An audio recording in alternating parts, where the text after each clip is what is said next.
ज्ञान वो इन्वेस्टमेंट है जिसका डिविडेंड यानी मुनाफा जीवन के अंत तक मिलता रहता है। मैं ऐसा मानता हूं कि एक सामान्य जिंदगी जीने के लिए इंसान को रोटी कपड़ा और मकान के अलावा अगर किसी चीज की सबसे ज्यादा जरूरत होती है तो वो है शिक्षा, एजुकेशन। आपके पास यदि धन है तो आप उसे गोल्ड में कन्वर्ट कर सकते हैं। धन हो या सोना, दोनों के कम होने का या खो जाने का डर हो सकता है, पर यही धन को अगर हम नॉलेज में कन्वर्ट करते हैं तो वो कभी कम नहीं होगा और ना ही उसकी चोरी हो सकती है। देखिए, जीवन में मुझे बहुत सी बातों ने प्रभावित किया है।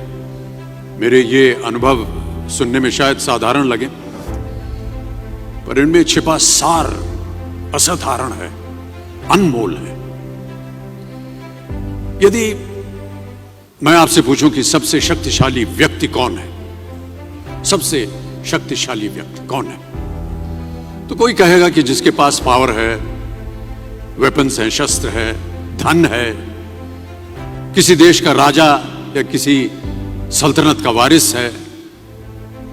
मेरा ऐसा मानना है कि वेपन्स, मनी किसी को पावरफुल नहीं बनाते, या अगर बनाते भी हैं तो कुछ समय के लिए ही बना पाते हैं। दौलत आज होगी, कल नहीं। शस्त्र का ज्ञान तभी तक काम आएगा जब तक वो शस्त्र चल सकता है। Once it is used it becomes obsolete. पर शास्त्र का ज्ञान कभी नहीं रुकता। Knowledge can never be obsolete. शास्त्र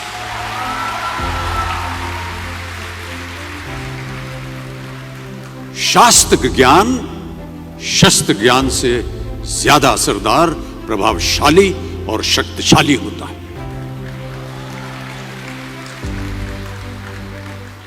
अब देखिए, एक राजा ने कितने राज्यों पर विजय प्राप्त की, कौन कौन से शस्त्रों का इस्तेमाल किया, कितने सैनिक थे, यह शायद आपको याद न हो,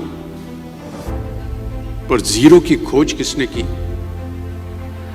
बल्ब का आविष्कार किसने किया, राष्ट्रगान किसने लिखा, ओथेलो मैकबेथ की रचना किसने की, ये आपको जरूर याद रहेगा।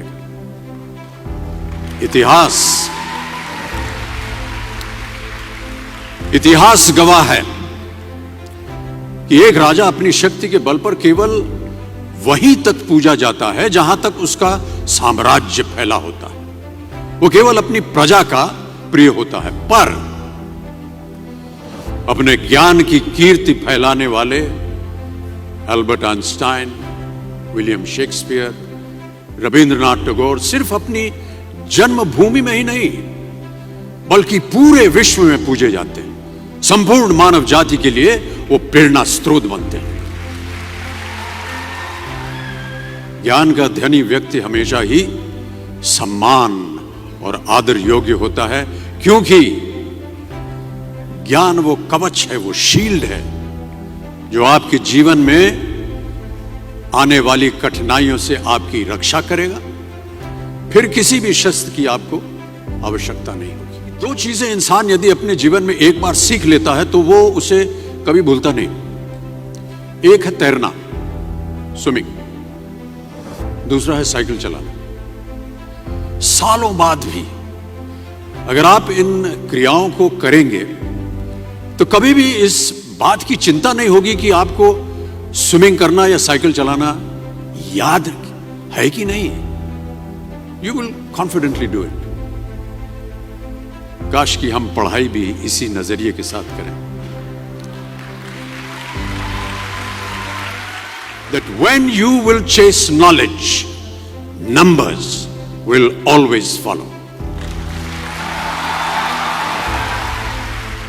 देखिए, महाभारत में जब गुरु द्रोणाचार्य ने एकलव्य को अपना शिष्य मानने से और अपने गुरुकुल में लाने से इनकार कर दिया था, तो एकलव्य ने क्या किया, अपने गुरु की प्रतिमा, एक मूर्ति बनाई और केवल उस मूर्ति से प्रेरणा लेकर ही धनुर्विद्या सीखने में वही सफलता प्राप्त की जो बाकी योद्धाओं को द्रोणाचार्य के गुरुकुल में रहकर हुई। उस प्रतिमा के रूप में एकलव्य को हमेशा अपने गुरु के पास रहने का एहसास था। और जब गुरु साथ में हो तो सफलता हासिल करने से आपको कोई भी नहीं रोक सकता है।